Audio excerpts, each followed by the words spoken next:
Ini tudingan serius loh ya, berarti pernyataan oh, ini. serius, karena kita dapatkan dia punya berita cara laporannya semacam itu, dan bukan sekali, 2 kali terjadi pertemuan itu, dan pelaporannya sama. Kita tidak boleh dianggap menjadi orang bodoh menyampaikan sesuatu yang tidak paham. Berarti Anda tidak paham. Saya bilang tadi, saya adalah aktor pertemuan itu. Saya yang merancang pertemuan itu.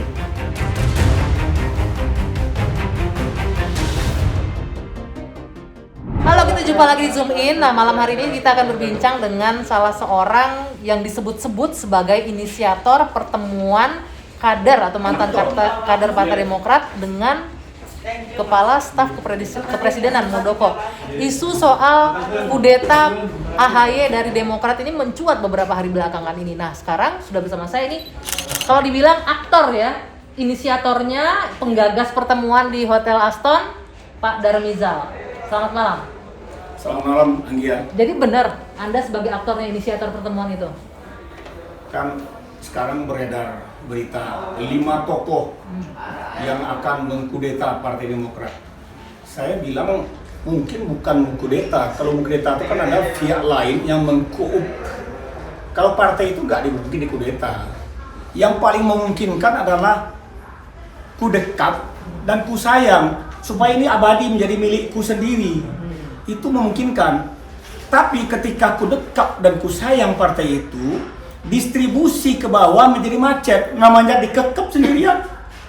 Nah, macetnya dari bawah itulah yang menyebabkan banyak kader datang ke kami, terutama yang dihebohkan pertemuan di Aston. Ya. Pertemuan di Aston itu digagas oleh saudara Ikhwan Datu Adam almarhum. Ini adalah kader Demokrat. Kader Demokrat. Okay. Meminta bantuan untuk bencana di Kalimantan, khususnya di Kalsel. Itu pertemuan pada khususnya. Kemudian pada saat pelaksanaan, 1 hari menjelang pelaksanaan pertemuan, sayangnya Allah lebih cinta dia dan memanggil meninggal dunia. Innalillahi wa inna ilaihi raji'un. Sehingga dia tidak dapat hadir pada pertemuan itu. Nah, pertemuan kenapa di Aston? Saya dengan Pak Muldoko memang merancang pertemuan di situ. Kita ada makan malam dengan beberapa teman di situ. Kawan-kawan yang datang ini, saya ajak udahlah sekalian aja ke sini. Nanti penginapannya saya tanggung. Kita siapkan di sini supaya nggak kemana-mana gitu. Kan saya dengan Pak Muldoko ini Tujuannya untuk bisa mendapatkan bantuan bencana. iya, dan itu yang disampaikan itu benar. Dengan janji bantuan bencana. Dan itu benar. Tapi kemudian beredar di luar, selain itu ditawarkan untuk mengadakan KLB, menginisiasi KLB dengan mendapatkan dukungan 360 suara DPC. Itu yang saya nggak paham. Kenapa kok keluar berita seperti itu? Berita yang tidak diyakini kebenarannya atau masih informasi sepihak, mestinya belum keluar dulu. Apalagi mengait-ngaitkannya dengan elit kepemimpinan, bahkan menyurati presiden. Oke, sebentar. Itu tidak elok dalam berpolitik menurut saya. Kita agak membuka kronologi sedikit ya Pak Darmizal. Pertemuan itu ada tanggal 27. Ada 5 orang. Anda hadir di dalamnya. Ada. Saya kan aktornya. Iya, siapa lagi ada di sana? Saya. Nazarudin benar ada di situ? Ada. Oke, Johnny Allen Marbun. Johnny Allen. Oke, kemudian Ada. Kawan yang dari Kalimantan Selatan itu. Oke. Dan ada Pak Muldoko di situ. Pak Muldoko di bawah. Oke. Kemudian baru saya minta ke atas. Pak, ini ada kawan-kawan yang mau datang nih karena di bawah udah tutup restoran.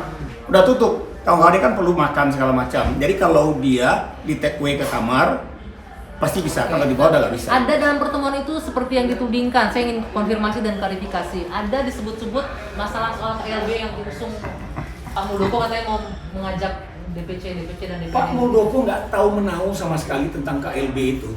Yang menyampaikan KLB itu yang disebut dengan deklarasi kudeta pada 1 Februari itu kan Partai Demokrat melalui ketumnya mengagetkan kita semua. Makanya saya pada tanggal 2 menyampaikan conference. Siapa yang menyebutkan KLB? Artinya informasi dari kader yang melapor ke Ketua Umum Demokrat itu nggak valid, informasinya tidak benar. Bagi saya itu informasi yang harus diklarifikasi dan diverifikasi lagi. Saya sebagai mantan pimpinan Komisi Pengawas melakukan itu. Anda mantan pimpinan Komisi Pengawas tapi masih anggota Partai Demokrat. Tadi kan saya sudah lihatkan ya, bahwa saya menyatakan berhenti sebagai pimpinan Komisi Pengawas Partai Demokrat dalam rangka tanggung jawab saya sebagai Ketua Umum Relawan Jokowi. Itu pasti. Pada tanggal 6 Mei 2018. Saya ingin jelaskan lagi kenapa Tapi Nazar. itu tidak serta-merta Anda keluar dari keanggotaan di Partai Demokrat. Jika Hanya orang dijabatan yang tidak besar. lagi jadi pengurus dianggap bukan lagi kader Partai Demokrat, maka orang yang jadi Partai Demokrat tinggal segelintir.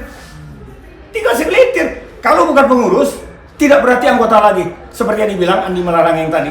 Lah sayang, saya kan jutaan pengikut-pengikut saya di Rejo. Kalau mereka dianggap menyangka saya tidak lagi kader Partai Demokrat, wah, luka mereka. Contoh, Johnny Allen itu sebagai anggota parlemen itu deklarasi baliho-balihonya adalah dukung Jokowi di Sumatera Utara sana. Kampanye kemarin dia terpilih sebagai anggota legislatif, gitu. Pertanyaannya kenapa kemudian harus menghadirkan Pak Muldoko di situ? Kan kami pertemuan di situ. Dalam rangka membahas keinginan kita rencanakan ini ada bantuan untuk ke sana. Ini bantuan untuk ke sana. Ini rencana permintaan bantuan untuk bangun masjid. Ada di situ. Pada saat kita melaksanakan pertemuan, ada keinginan kawan-kawan yang dipimpin oleh Ikhwan Dato' Adam untuk bertemu terkait dengan bencana juga yang terjadi di Kalimantan Ya, Selatan. pertanyaan kenapa harus ke Pak Muldoko? Kenapa tidak dari kader-kader ini ketemu dengan ketua umumnya AHY? Nah, Apalagi Anda juga masih anggota. itu yang Partai tadi saya Demokrat. sampaikan. Sepertinya dan menurut info yang datang ke saya, itu ada ketua DPD yang mantan gubernur itu menceritakan bagaimana hambatan mereka bertemu dengan ketua umumnya. Itu yang memicu kami, wah benar ini. Terjadi krisis kepemimpinan, terjadi psikologis of barrier antara anggota-anggota dengan ketua umumnya. Kalau dia lancar bertemu dengan ketua umumnya, pasti dia gak ke tempat yang lain. Oke, artinya dengan adanya krisis kepemimpinan, kemudian terpikirkan untuk mencari calon ketua umum baru untuk Partai Demokrat, gitu? Itu cerita Dan lain Muldoko lagi. muncul Cerita namanya. lain yang dideklarasi pada 1 Februari oleh Ketua Umum Partai Demokrat yang menyatakan kudeta terhadap kepemimpinan Partai Demokrat. Mana ada di partai kok kudeta? Pengambil alihan kekuasaan kepemimpinan. Saya bilang ke kawan-kawan waktu konferensi pers tanggal 2, benar terjadi kudeta. Dan itu sudah berlangsung. Tapi di Myanmar. Bukan di partai. Pertanyaan saya, kembali lagi, ini belum terjawab Pak Danizal. Kenapa harus ada Pak Muldoko dan kenapa kalau memang krisis kepemimpinan, apakah Muldoko masuk dari satu alternatif yang dimajukan untuk menjadi nakoda di Partai Demokrat nantinya? Sebetulnya kan secara spesifik kita tidak membahas tentang KLB segala macam. Yang membahas tentang KLB itu adalah mereka. Entah Kita dan mereka ini siapa? Kitanya siapa? Mereka siapa? Kitanya, kami yang bertemu itu kan tadi saya bilang, saya Nazarudin, Pak Muldoko itu membahas tentang muamalah, tentang kegiatan-kegiatan keibadahan. Karena Nazarudin ingin bagaimana sisa hidupnya, bagaimana hasil-hasil usaha dia lebih dapat dikontribusikan kepada pembangunan bantuan-bantuan untuk musalah yatim piatu. Dan kampung saya salah satu yang mengajukan untuk permohonan itu. Oke, pertanyaan saya tadi, kenapa sampai muncul nama Pak Muldoko kemudian beredar di luar menginisiasi KLB gitu loh? Tidak ada Karena sama sangat firm tadi. Kader Demokrat menyebutkan laporan BAP internal mereka menyebutkan ada kalimat tersebut. Tidak ada sama sekali ucapan apalagi inisiasi dari Pak Muldoko tentang KLB. Karena Pak Muldoko itu bukan orang bodoh. Beliau pasti pintar, bahkan lebih pintar daripada. Termasuk tidak ada klaim restu dari Pak Jokowi di situ? Tidak ada. Itu kan orang-orang lain saja yang memberikan tembakan, dan tembakan kosong, nggak ada sama sekali. Dan saya jamin itu, nggak ada. Itu yang saya bilang tadi, sensasi lebay. Lebay. Dengan sensasi lebay ini maksudnya apa menurut Anda Pak Danizal? Kalau Anda sebagai orang internal juga nih. Begini, saya mantan pimpinan Komisi Pengawas dan saya memahami tata cara memanggil orang-orang yang terlibat pelanggaran etik di partai. Ini kan pelanggaran etik kalau infonya nih. Kita panggil, apalagi internal semua nih. Kita panggil satu persatu, kita BAP, kemudian kita panggil lagi yang dianggap berperan untuk pelanggaran etik itu. Terpisah, kita panggil lagi. lengkap kita konfrontir. Sudah berjalan katanya proses Mana itu. sudah berjalan? Coba tanya Johnny Allen sudah dipanggil belum? Tadi Bung Adi Malarang menyebutkan sudah berjalan, tengah berjalan prosesnya. Tidak. Mestinya sebelum berdendang keluar, panggil dulu. Itu yang benar. Ini tidak main conference aja, main tembak aja.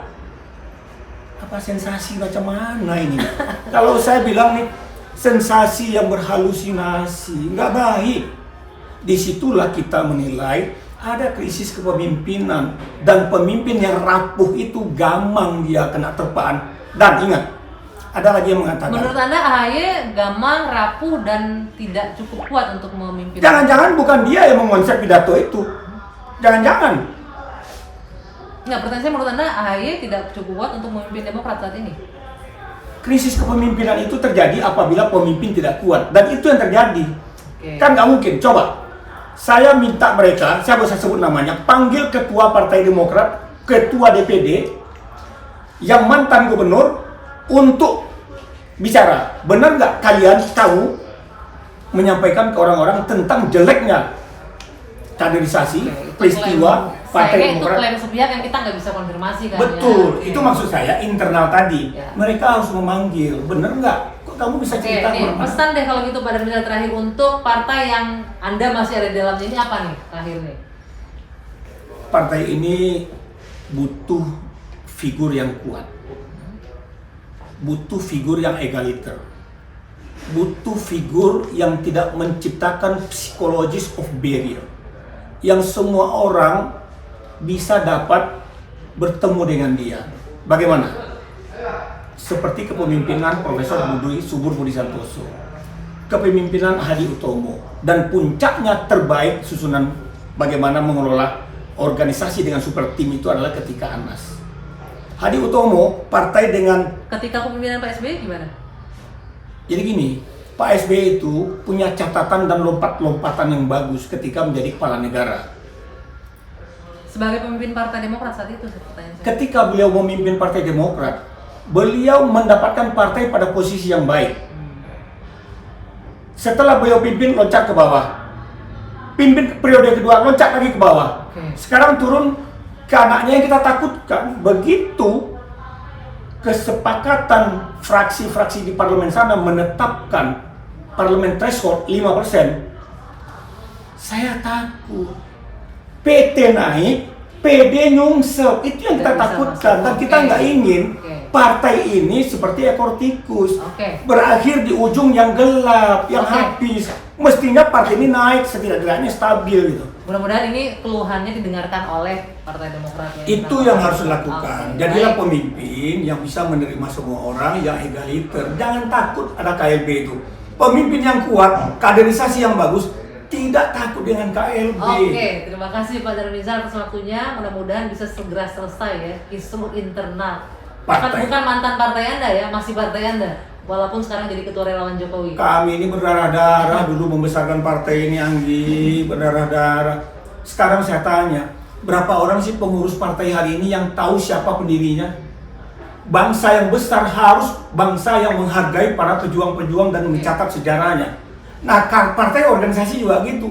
Organisasi yang baik harus organisasi yang tahu perjalanan sejarahnya. Oke, terima kasih Pak Darmizal atas waktunya. Kita ketemu lagi lain Anggi, ya. terima kasih banyak Anggi. Oke, demikian Zoom in kita malam hari ini. Kita ketemu lagi di Zoom in yang akan datang. Merdeka. Bye. Terima kasih Anggi. Thank you, Bang. Yuk, ya.